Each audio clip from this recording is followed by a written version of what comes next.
I want to talk about the biggest and the most important story in the world, the Wuhan coronavirus.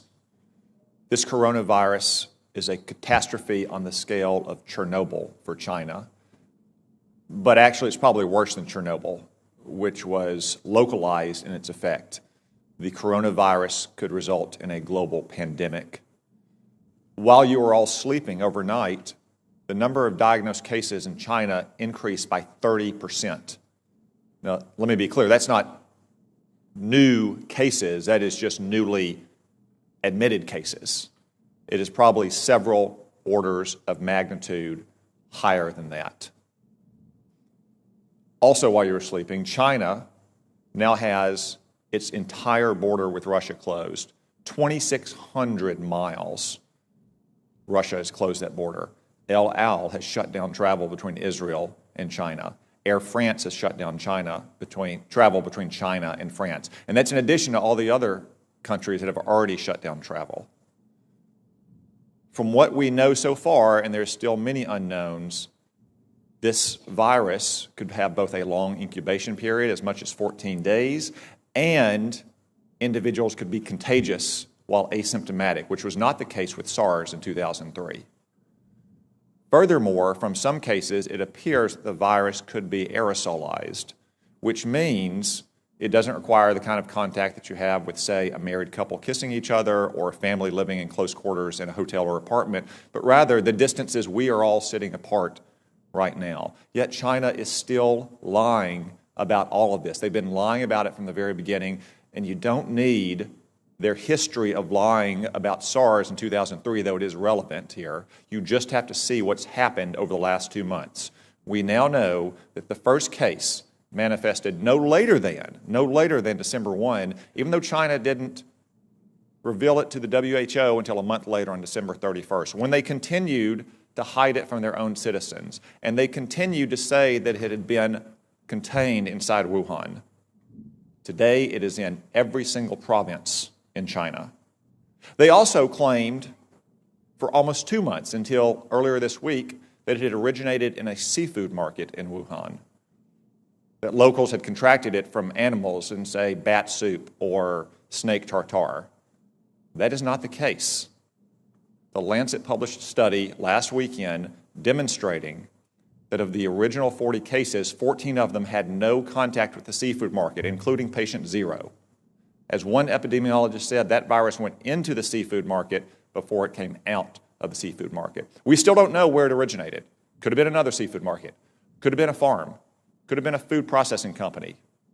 I would note that Wuhan also has China's only biosafety level 4 super laboratory that works with the world's most deadly pathogens, to include, yes, coronavirus. Now, look at China's own actions. They have quarantined 60 million people, 60 million, more than the entire population of our West Coast. They've shut down schools indefinitely. Classes canceled nationwide indefinitely. Hong Kong, a part of China, has basically shut down all travel from the mainland. That's why it is essential that we immediately stop all travel on commercial aircraft between China and the United States.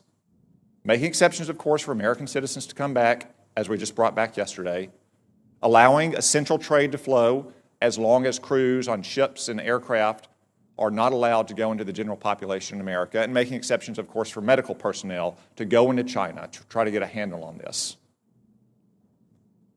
It is essential that we take those steps, and essential that we get to the bottom of China's deceit and incompetence on this measure. And gentlemen, I raise this with you because you are responsible in your combatant commands for some countries that have the most fragile public institutions, to include the most fragile public health institutions in the world. So I ask, even though as of this morning there are not yet confirmed cases of coronavirus in your combatant commands, though I suspect there will be soon, what is your assessment about the ability of the governments in your combatant commands to handle a potential global pandemic like this? General Townsend. Thanks, Senator. So there are not, that I'm aware of, any confirmed cases, as you mentioned, but there are some suspected cases. The first report of suspected case I've heard of is in Djibouti, which you would imagine with a significant Chinese presence there. So the capacity of African nations to deal with this problem varies widely. For example, in Eastern Africa, Central East Africa, they've been dealing with Ebola, and they've been dealing with Ebola largely on their own and doing a pretty good job of it. So I think capacity there, but anywhere else in Africa is probably not to that degree. Admiral Fowler. The Venezuela crisis has already strained the social services of many of the nations. As you're aware, Senator, we had to deploy the hospital ship Comfort twice in 1 year to last deployment 12 different nations. And in one 5-day span, it can do the equivalent of a whole month for a region of some of the major countries. So I would be extremely concerned. Like General Townsend, the capacities vary widely, but in many cases they're strained and to the limit. I'd be very concerned if we saw this spread. Thank you. As a defensive measure, I just say again, it is essential that we shut down all commercial air travel immediately between the United States and China. As an offensive measure, because that probably won't stop it entirely, and because if it becomes a global pandemic, we have to deal with countries with very limited capabilities here. We need a Manhattan Project level effort to work with our best research scientists and laboratories in this country to develop a vaccine as quickly as possible.